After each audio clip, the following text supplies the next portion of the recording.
Listening Practice. Audio CD 2, Track 39. Part A. Correcting the Mistakes. Conversation A. Chris and Kate are on an airplane, returning from vacation. Look at this catalog, Kate. You can't beat these prices. But we've already spent so much on our vacation. You should take it easy. I still haven't bought my coworkers presents. Do you really need to get something from a duty-free shop? I think something small will do. I'll just get a box of chocolate macadamia nuts. That's a good souvenir from Hawaii.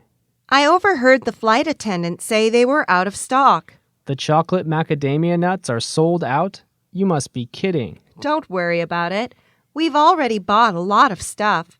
You can take some dried pineapple to the office. To tell you the truth, I want this watch. It suits me. Plus, they're offering such a great deal on it. Look, only 6,600 NT dollars. That doesn't sound so cheap to me, Chris.